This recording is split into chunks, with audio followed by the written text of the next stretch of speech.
Good evening, friends, and welcome to the first revision lecture on options. So, in these lectures, we'll also try to cover a bit about futures as well. So, first, you will know what are futures, what are derivatives, how many types of derivatives do you have, and then we'll jump to options. Because without knowing how many types of instruments are there in derivatives, there is no that doesn't make sense to directly go to options, because when there are other items available in derivatives, why should we choose options? So you should know the disadvantages of the other items, and then you should know the advantages of using options. So that's the reason we'll also cover different types of derivative instruments, and then we'll go to the options. So coming to the derivatives part, so derivatives are financial contracts that derive their value from an underlying asset. So that means there is something called as spot market, and there is something called as derivative market. So if we are talking about any particular stock, let's say we are talking about Infosys. So Infi, it exists in spot and it exists in derivative as well. Now in spot market, you'll have one price, and in derivative market, you'll have another price. So the same stock which is existing in spot, it is also existing in the derivative market. Now, when I say there are two prices to Infosys, one is in the spot market or in the cash market, and the other is in the derivative market. So the price which we are talking about in the derivative market, that is derived from the cash market price. So that's the reason the name is given as derivative market.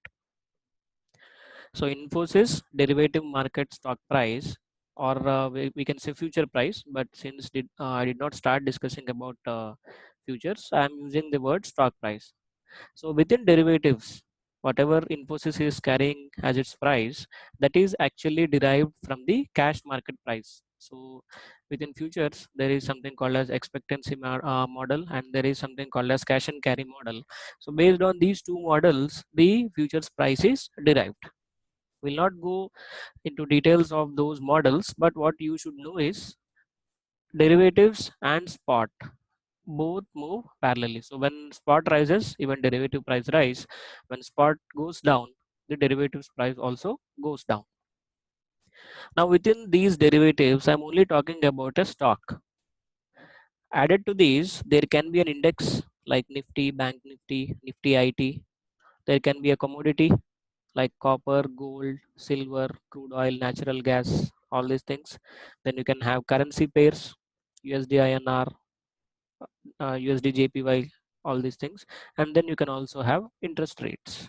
So interest rate derivatives are also there. And in India, most liquid future contracts are Nifty. So these are all the instruments.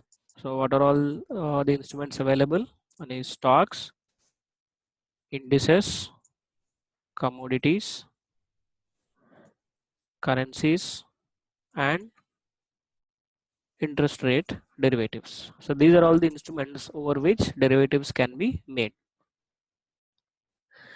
Now, what is the use of these derivatives? So the use is, when you are buying stocks in the cash market, you need to settle them physically. Physically, in the sense, nowadays everything is happening online. So if you are buying stocks, the seller must transfer the shares to you, and they'll come into your demat account after T plus 2 days. That means 2 days after the trading day. So no need of physical settlement. This is one advantage. Then you have arbitrage opportunities existing there. Arbitrage opportunities. Why? Because as I told you, spot and derivative prices, they move hand in hand. When spot goes up, derivatives goes up. When spot goes down, derivatives also goes down. And within these two prices, there is a little difference. So based on the expectancy model or cash and carry model, there will be a difference between spot price and the futures price. Let's see that with an example.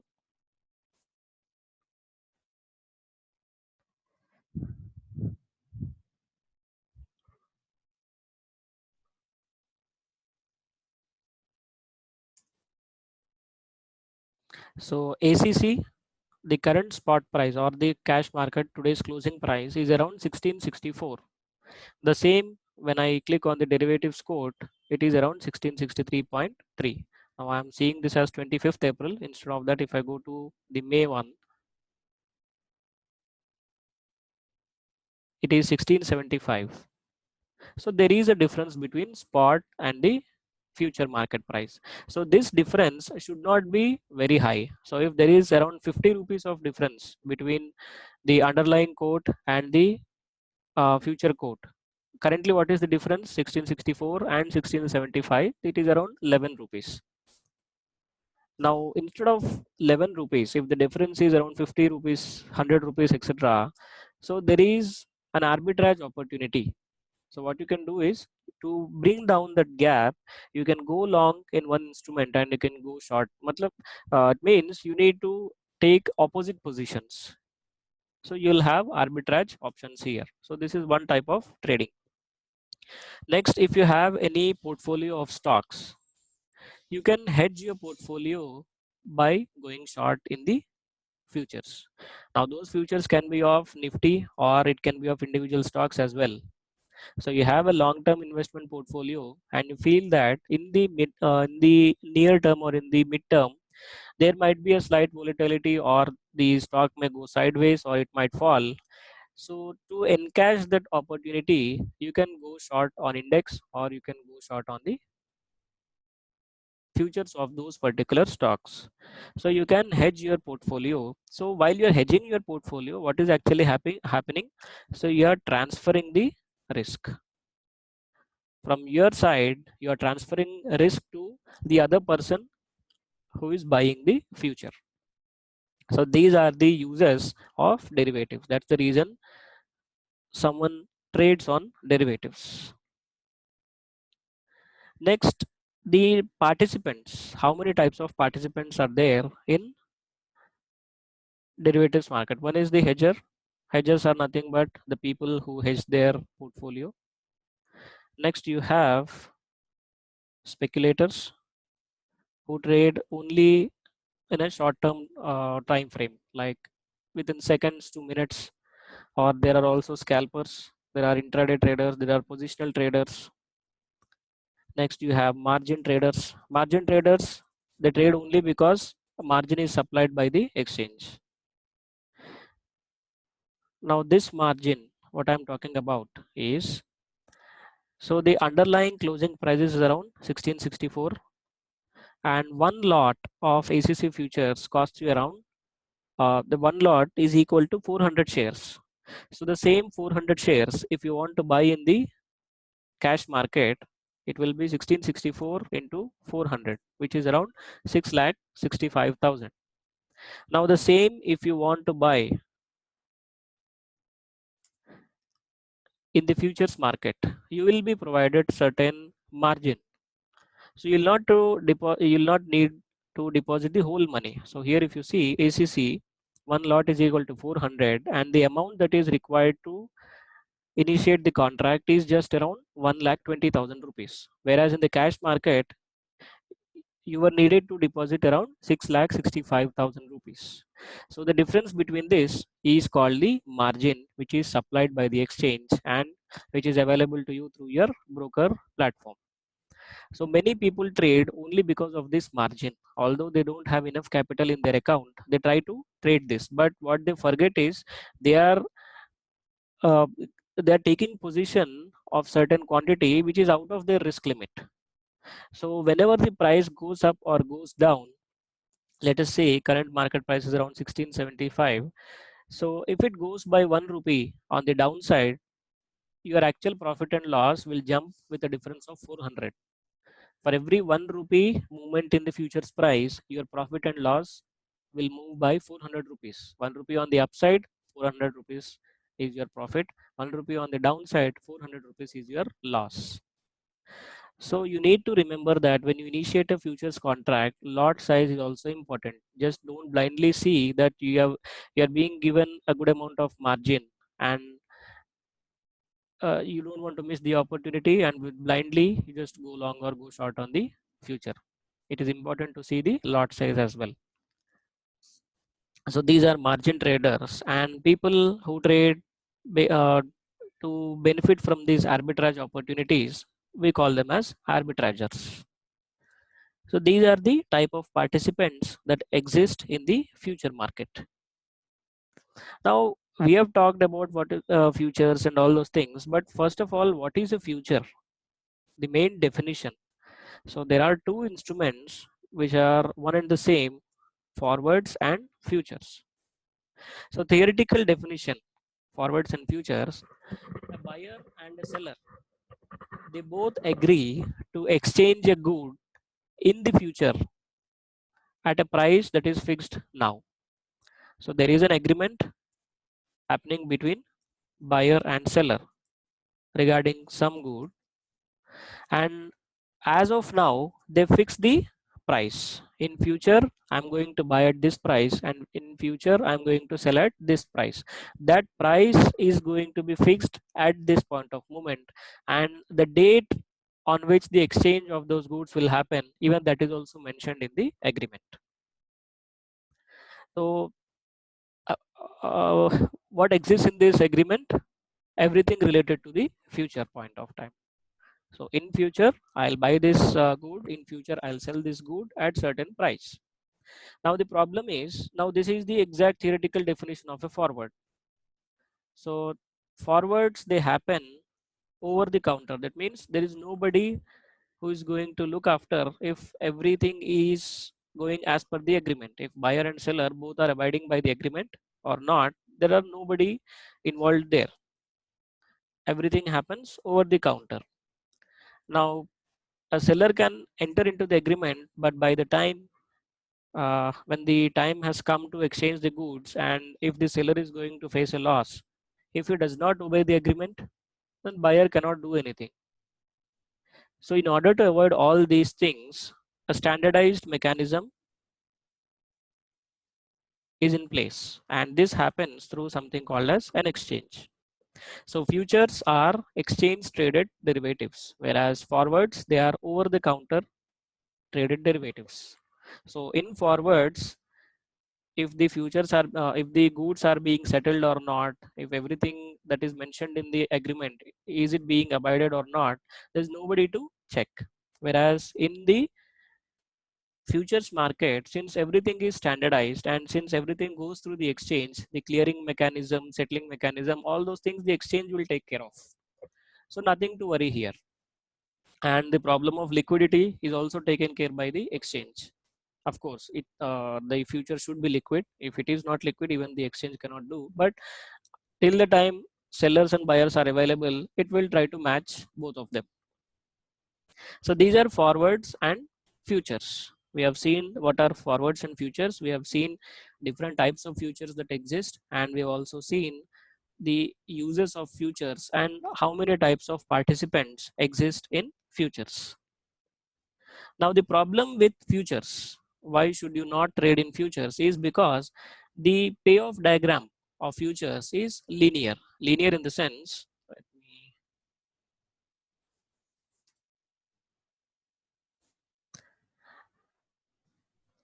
let us say you have gone long on a future, and when the price is rising, your profit and loss increases exponentially. So this is infinite. But on the other side, if things are going against you and if price is falling, remember that you are already long on the contract, but if prices are falling in the same ratio, your losses also will increase. So there is no way to minimize your loss. Of course, you can fix your SL, but there will be certain days when price opens gap up or gap down above your SL or below your SL. So let's say you are long on the stock and you have fixed certain stop loss, but next day if the price opens a huge gap down and it never comes and hits your stop loss also, in those cases you cannot escape the loss. You will exit at the market price and you are going to face a huge loss.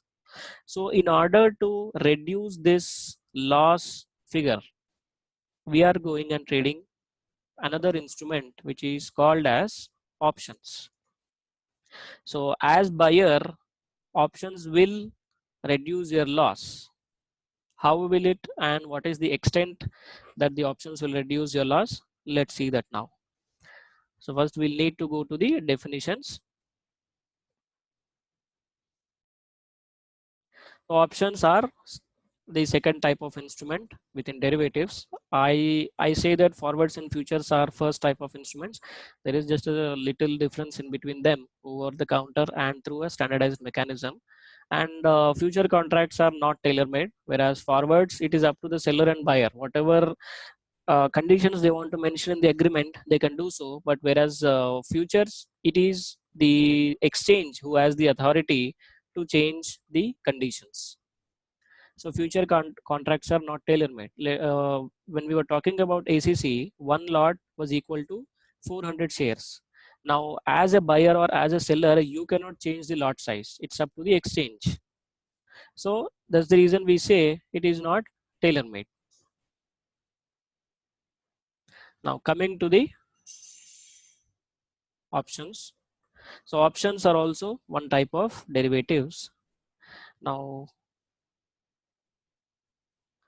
going by the definition, even here also the buyer and a seller will come into an agreement and they'll decide to exchange shares at certain point of time in future, which, and the price is fixed within the agreement itself.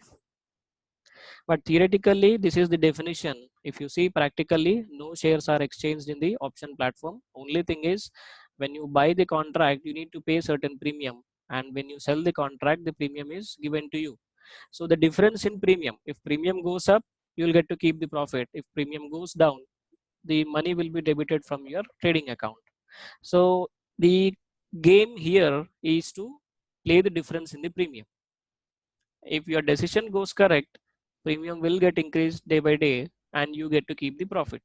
Otherwise, premium will get eroded and you need to face that loss. So actual exchange of shares and all those things doesn't happen in options market. Although nowadays exchange has introduced this physical settlement in certain future contracts. So that list will be given to you every month by the broker. It will be intimated to you around 3 to 4 days prior to the expiry. You need to exit out of the position until and unless you don't want to settle it physically. So if you want to settle it physically, you can carry the position until expiry. And if you don't want to settle it physically, or that physically in the sense shares getting transferred into a demat account, if you don't want that to happen, you need to exit 3 to 4 days prior. The date and the time will also be mentioned to you by the broker. So option contract is also an agreement between the buyer and seller. So they'll be exchanging the shares at certain point of time in the future at certain price. So the date and price will be mentioned in the contract now itself.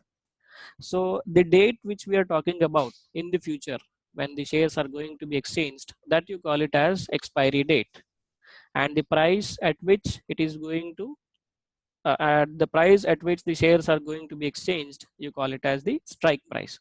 These are the theoretical definitions, but when we talk practically, what is a strike price? So this is the price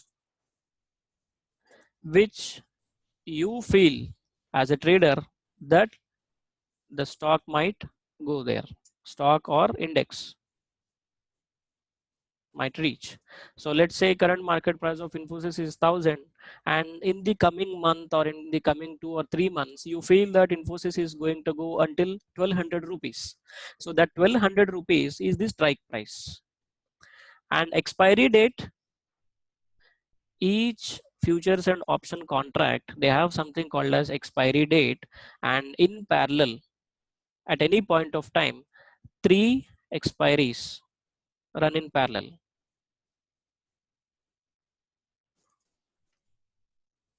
And the expiry date is always the last Thursday of the month. Now this month, April is running.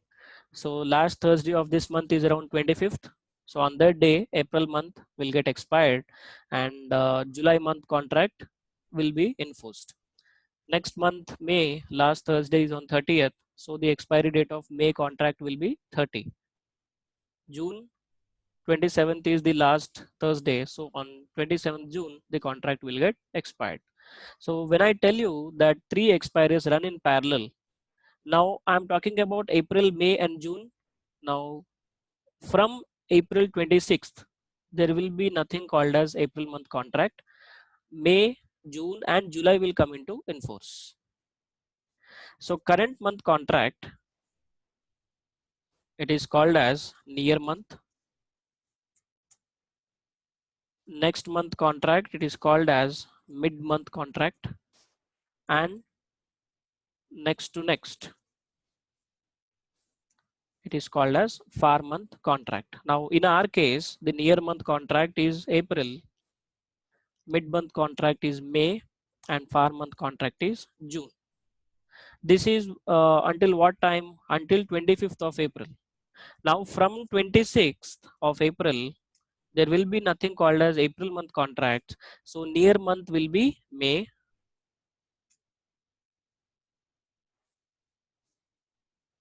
and mid month will be June, and far month will be July.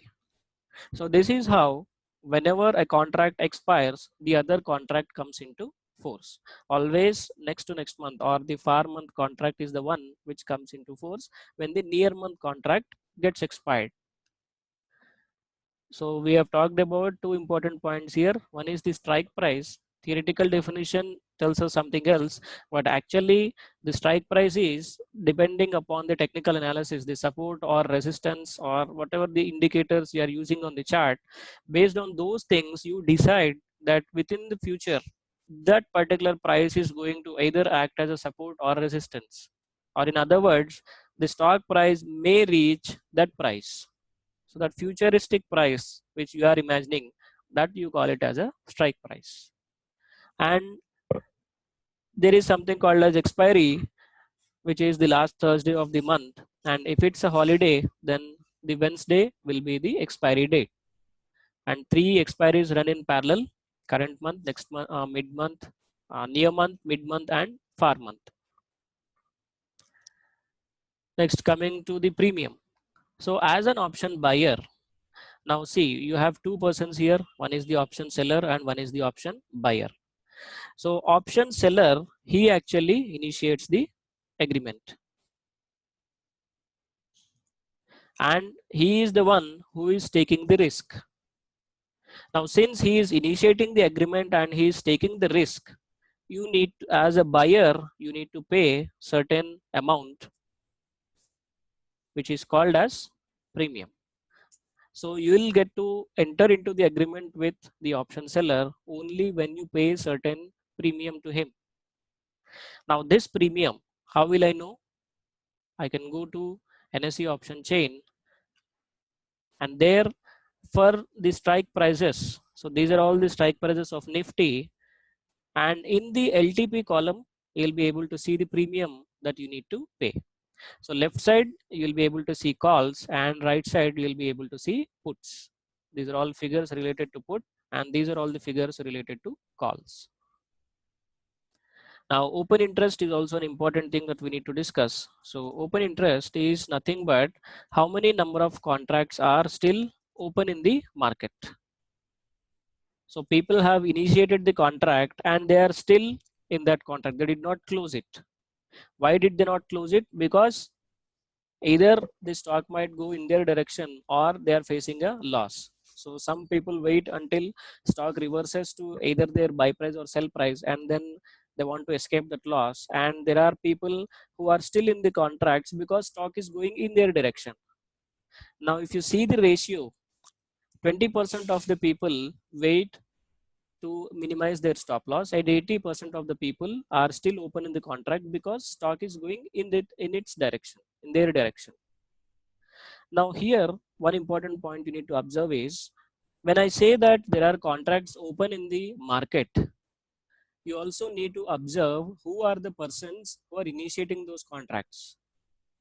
So option sellers are the one who have opened the contract, and the other side, they are waiting for the buyers to buy those contracts. So whenever a call option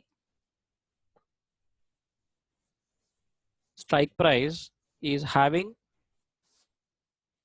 highest OI, that will act as a resistance, and a put option will act as a support.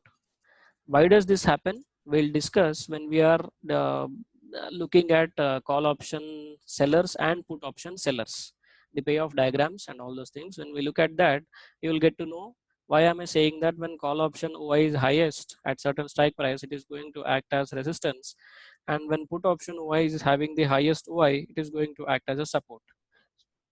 So when we look at the payoff diagrams, you will get to know that. So I have discussed OI also, expiration date and the strike price, and we also seen what is a premium, and for different strike prices we can go to the LTP column on the put side or LTP column on the call side. There you can see. Now if I want to enter into the contract of 10,500 call option, the premium that I need to pay is around 1,113 rupees. So this is only for one share.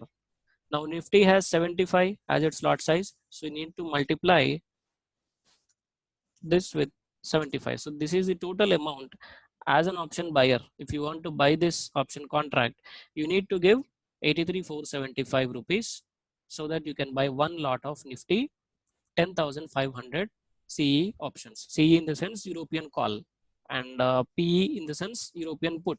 So the convention goes like this. If you're talking about a call option,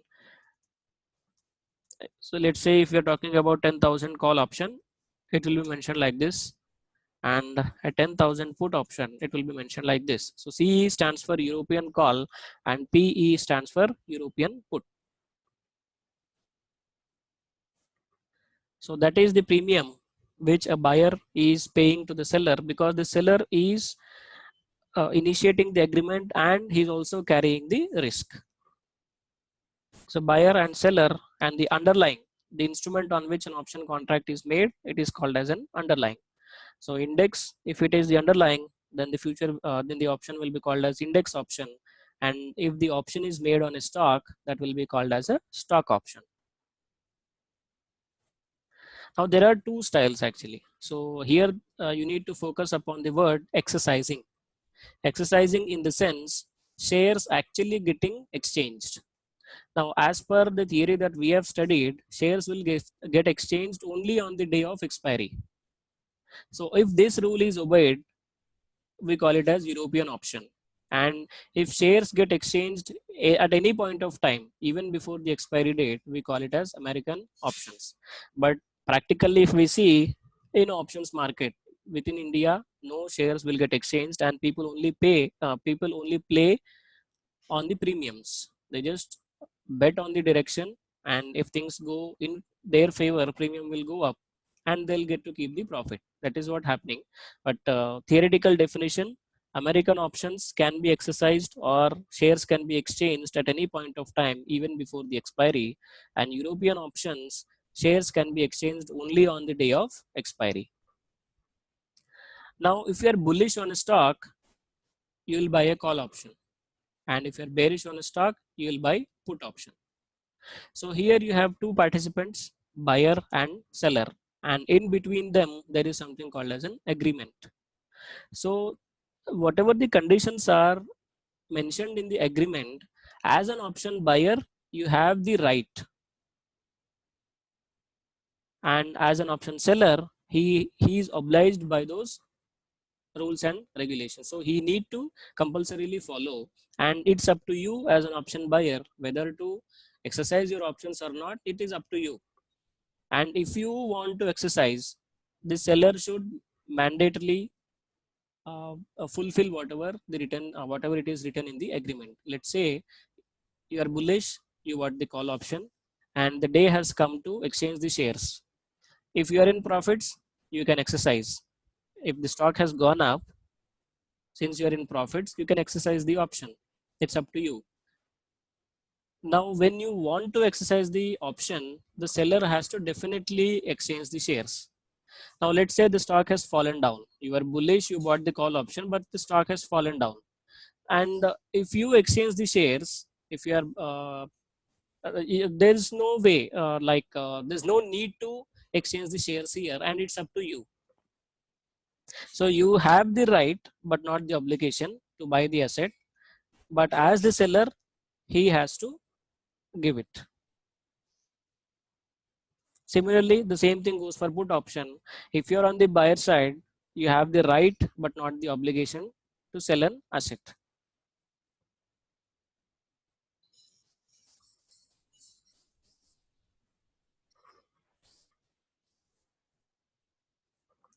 Next comes something called as moneyness of the option. So what is moneyness? There are three varieties here: in the money, at the money, out of the money.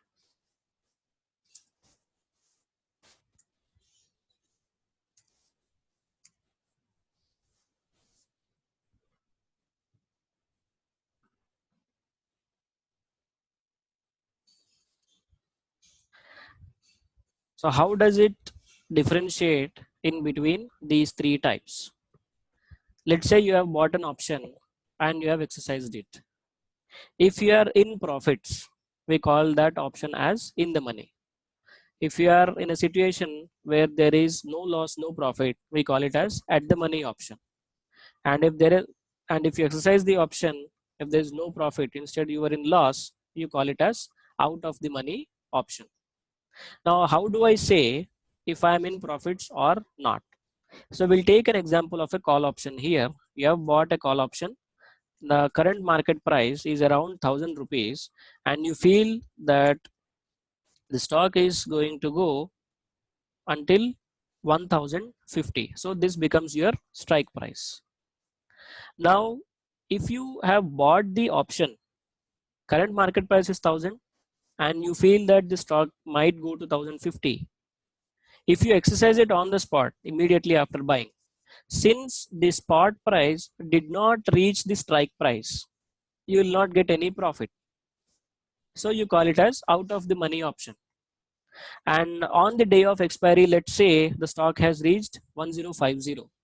Even in that situation, since the difference between spot and the strike is zero, you will not be given any profit there. So that becomes at the money option. Whereas if the stock reaches 1100, so which is 50 rupees above 1050, so that 50 rupees you get to keep it. That is your profit. Now since you are in profits, that is called as in the money option. So what basically are we talking about here? If it is a call option, we are doing spot minus strike. So if this is greater than 0, we call it as in the money option. And if it is less than 0, we call it as out of the money option. And if it is equal to 0, you call it as at the money option. Similarly, for a put option, when will you buy a put option? When you are bearish on a stock. Bearish in the sense when the stock price is falling. Now let's say the stock price is around 1000, and you feel that in future the stock price might go to 950. So 950 becomes your strike price here, and 1000 is the spot price. Now when this 1000, if it reaches 950, it becomes at the money. If it goes below 950 and reaches 900, that becomes in the money. And if it is above 950, it becomes out of the money. So here the spot price, it should go below strike. Only then it will be an in the money option. If it remains above strike price, it becomes out of the money option. So here you do not do spot minus strike. Instead you do strike minus spots, because spot should always be less than strike. Only then, if it is only then you will be in profits. So if it is greater than 0, then it is in the money. If it is less than 0, that is out of the money. And if it is equal to 0, it is at the money. So this is called moneyness of an option. Now when you go to this option chain, by looking at the spot price itself, you can say whether the option is in the money or out of the money. Now here the current market price is near to 11,600. So here when you see the 11,600 strike price, that is at the money option. And the prices above that are out of the money and the prices below that are in the money. So I'm talking about the call option here. So you can differentiate the moneyness by the color itself. Price below 11,600, that is in the money, and the background will be yellow in color. 11,600 is at the money option, and above 11,600 everything will have white background. In the money, at the money, out of the money. Exactly opposite on the put side. When it is above, that is in the money. When it is below, that is out of the money, because these prices are not yet reached. Only when they are reached, they will be called as in the money options. 11,600 is here at the money option. So for different stocks, you can do the same. So this is ACC, and even here also the current market price in the spot market is 1664. So when I scroll down, you have 20 rupees difference between each strike price. So 1660 becomes the at the money option. On call side, everything below 1660 is in the money. On put side, everything above 1660 is the in the money option. So these are the moneyness of the options. So you are just subtracting spot minus strike in the call option and strike minus spot in the put option based on the value. If it is greater than 0, it is in the money. If it is equal to 0, it is at the money.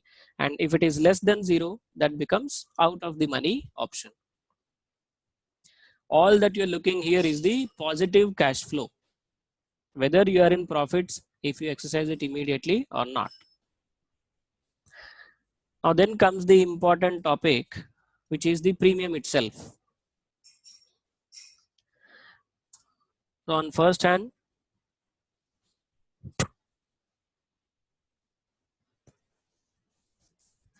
premium is equal to the summation of intrinsic value and time value. Of course, there are also 5 other factors which we call them as option Greeks, which we'll see in the third lesson. But as of now, you need to remember that whatever the premium that you are seeing here in the option chain, under the LTP column, you get to see the premium.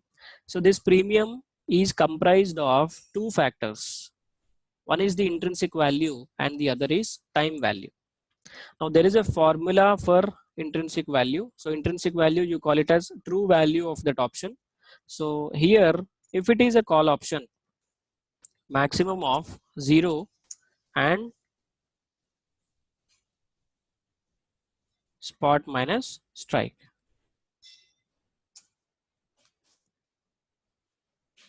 Whereas if it is a put option, it is maximum of 0 and strike minus spot. So this is the intrinsic value. Now let's say we were talking about the same Infosys. The spot is at 1000 and the strike price that you have chosen, let's say it is around 1050. Now since the spot, it did not reach the set price, it is still at 1000 and it did not go to 1050. In this case, the intrinsic value will be 0, because when I subtract 1000 minus 1050, that goes as a negative value.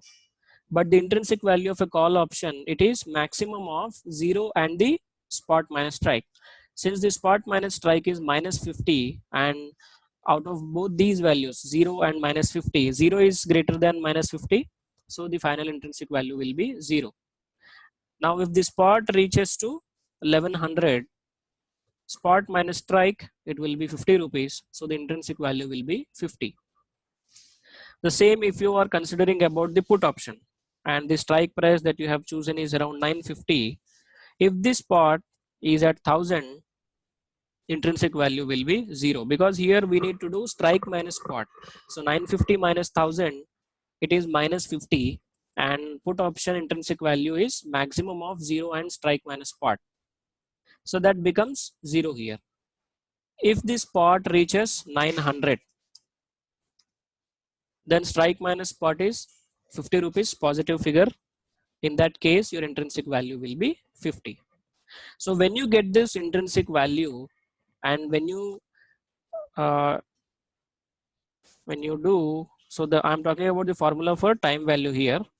So time value is equal to premium minus intrinsic value. So when you know the intrinsic value, when you substitute the values here in the intrinsic value, and when you subtract that from the premium, you get to see the time value as well. So for the out of the money options, always time value will be higher. For out of the money and in the money and at the money options, intrinsic value will always be 0, because for at the money, spot and strike will be same, so it is always 0 and intrinsic value will always be 0. And for out of the money options, since the spot did not reach the strike price, there also 0 will be the intrinsic value. So for at the money and out of the money options, intrinsic value will always be 0, and the option premium is completely occupied by time value. What is this time value? This time value is nothing but how many days are remaining for the expiry. So time to expiry is nothing but the time value. When the option premium is completely occupied by time value, and when the days to expiry gets reduced day by day, your premium will also come down. So as an option buyer, if you are buying an option when there is lesser time available to expiry, the premium will get eroded very faster.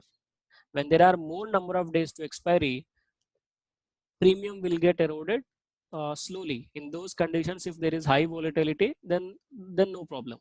But if there is lesser volatility and if there is less time to expire, even if stock goes in your direction as an option buyer, you will not enjoy any profit there. As of now, just remember that at the money option and out of the money option, there is no intrinsic value, and the premium is completely equal to the time value.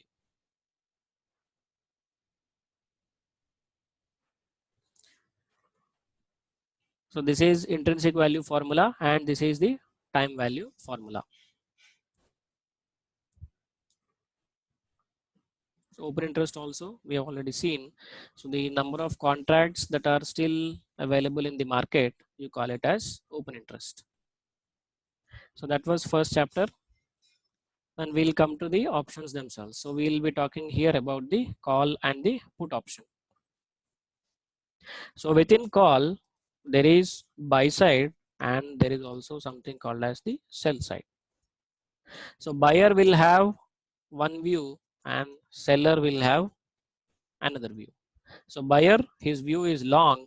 That means he feels that the price is going to be bullish. That's the reason he buys a call option. Now, if his view is bullish and he is buying, so the opposite person who is selling the contract, his view should be exactly opposite. So here his view would be sideways to bearish. So that's the reason a person who is going short on the call, his view is sideways to bearish. Now, at this particular moment, you need to know the probability of options. Here you have out of the money, at the money, and in the money option.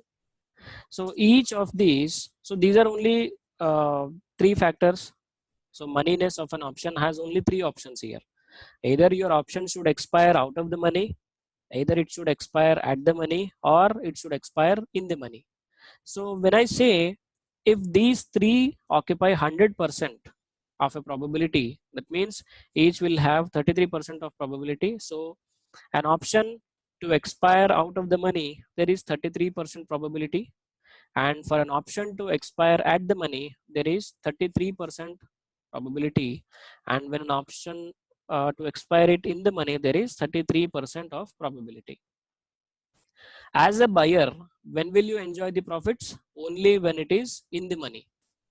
But as a seller, he'll enjoy the profits when it is out of the money and at the money, because as a buyer in both these cases you'll not get any profits, but instead you are paying a premium to buy that option. So that premium is your loss there.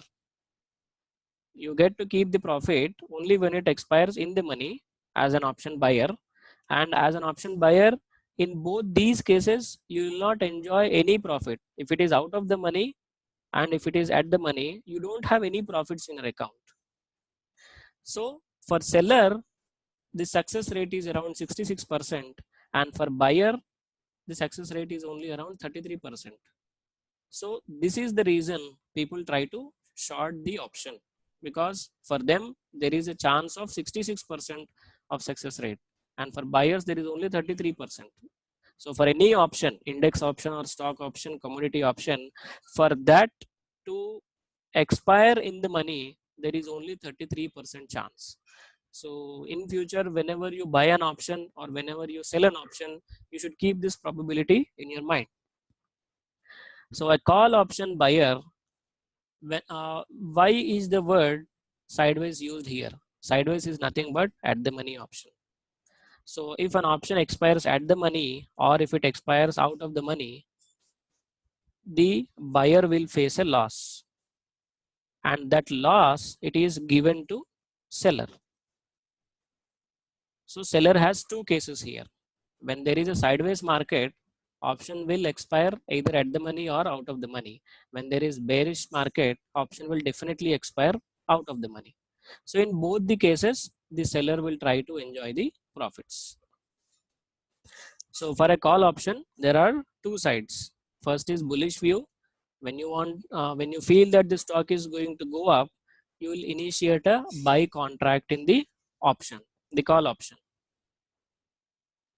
Let's see that with an example here. So you are buying a call option. So we have taken the example of Nifty. So you bought 8,600 strike price. And what if Nifty expires at 8,200? What if it expires at 8,600? And what if it expires at 9,000?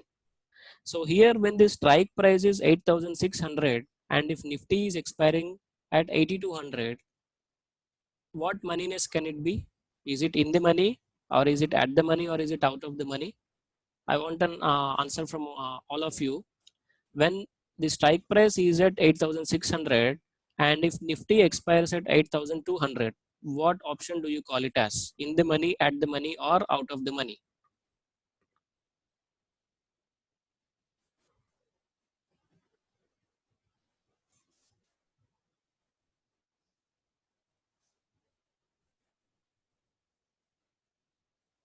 Yes, it is out of the money. Now, if you're talking about out of the money call option, will it give you any profit? Yes or no? Out of the money call option or out of the money put option, when you exercise it, will it give you any profit? No.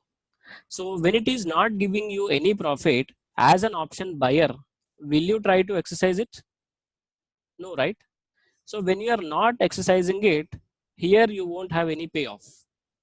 But since to buy this option contract, you have paid a premium, which is around 50 rupees. So you have not exercised anything here and you have paid premium to enter into this contract.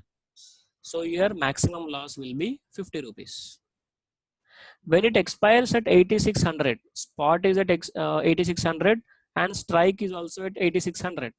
Even in that case also, you do not have any profit, because when you subtract both of them, you don't get any profit. In that case also, you will not exercise your option. But since you have paid 50 rupees as an upfront premium, that is your maximum loss. If the stock goes in your direction and if you are getting profits, so let's say if it expires at 9,000, it has surpassed your strike price, and the difference between that is 400 rupees. So those complete 400 rupees you get to keep. You can enjoy that profit. And who will give you that difference of 400 rupees? The option seller has to give you, not the exchange, not the broker. The option seller who sold you the option contract, he has to give that 400 rupees. So this 400 rupees is a profit to you, and this 400 rupees is a loss to him. But since you have already paid a premium, let us subtract that 400 minus 50. So this is your net profit. This is your gross profit. Remove the premium that you have already paid. 350 becomes your gross profit, net profit. So higher the underlying, higher will be your profit. Because when you are in profit, the agreement has given you the right to exercise the option, and the seller has to obey it. You will exercise the option, you get to keep the profits, seller will give you the profits. So when you draw a graph for this expiry and the payoff, it will look something like this. The maximum loss, if you saw in the past table, at any point of time, when it expires at the money or when it expires out of the money, the maximum loss is always the premium paid. But when it goes above the strike price, you will start exercising your contract and your profit also will get increased. Higher the spot price, higher is your profit. So your loss is limited to the premium that you have paid, and when the spot price goes higher, your profit also gets increased. The short side, where the seller is sitting there, so here what happens is, it is exactly opposite. You just need to think as a seller and a buyer is sitting in front of you. Now when the strike price is 8600 and when Nifty expires at 8200, will the option buyer exercise his option? Yes or no? Option buyer, I am talking about option buyer. If the option is out of the money, will the option buyer exercise his option? No. When the option buyer is not exercising his option, does the option seller need to pay any money to him? Yes or no? No, right? So when the option buyer himself is not exercising his contract, the seller need not pay any money. Now you also need to remember that when the option contract was initiated, the buyer paid 50 rupees to the seller. So he received that premium from the buyer. When you add the both payoff and the premium, 50 rupees is the maximum profit that he can receive. So when the option goes higher and when the underlying goes higher and higher above the strike price, on the other side, the option buyer will start exercising his option and he'll get the profits. That profits the seller has to give him. So here, when the underlying goes above the strike price, the loss will get increased and it can go to infinite as well. So higher the spot price, higher will be his loss. And when the option expires in the money, his loss is unlimited. When it expires at the money or out of the money, his maximum profit is only 50 rupees. When you look at the payoff diagram, maximum profit is only 50 rupees. And this 50 rupees, how did he get that? The option buyer, he paid the premium to the seller. So that is the maximum profit that he can receive. But when the option becomes in the money, the other side option buyer will start exercising his contract, and whatever profit he gets there, that needs to be compensated from the option seller's account. So when you short the call option, your risk is unlimited. Higher your spot price, higher is your risk. Whereas your reward or the profit is limited to the premium received. So that is shorting a call option. So when does a person short the call option? When his view is sideways to bearish. Now, when your view is particularly bearish, you can either buy a put option or you can either short a call option. So we'll see the case of buying a put option here. So here the buyer gets the right to sell the underlying asset at the strike price, which is specified in the option contract. So he is selling at a higher price.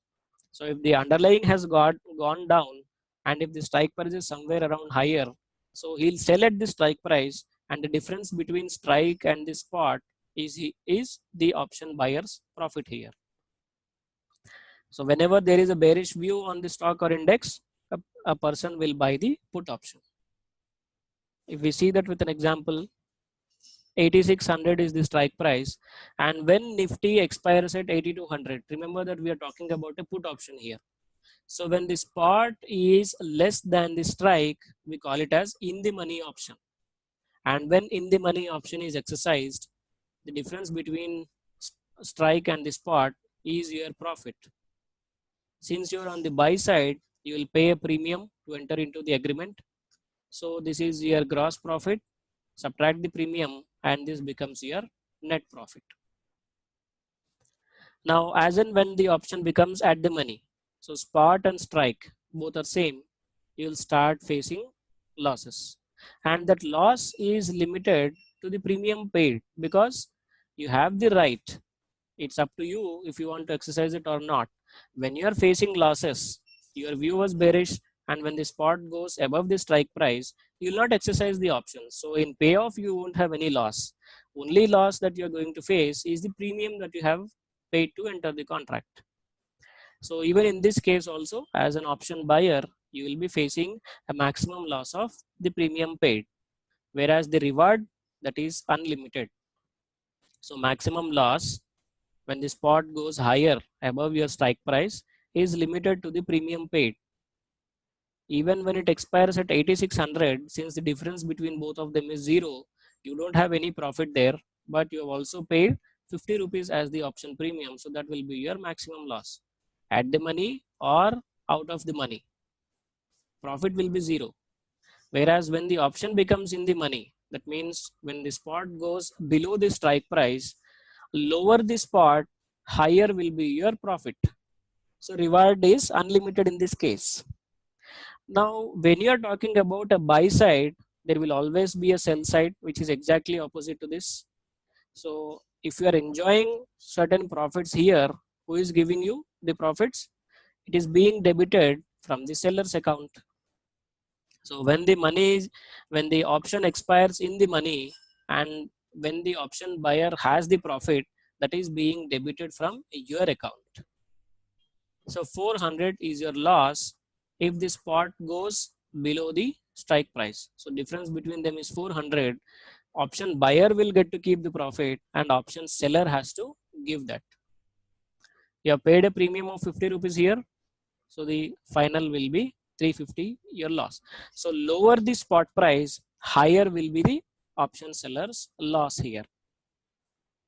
Now if the option, if it expires at the money or if it expires out of the money, 50 rupees is his maximum profit, because that 50 rupees he received as a premium from the option buyer. So always an option seller's profit will be limited and loss is unlimited. So always as an option seller, you should have this in your mind, that when things go against you, you are going to face an unlimited risk. So these are call and put options. So we have seen basics of derivatives, we have seen basics of options, and we have seen call and put option. So tomorrow we'll start with the next lesson. Thank you all for joining today's session.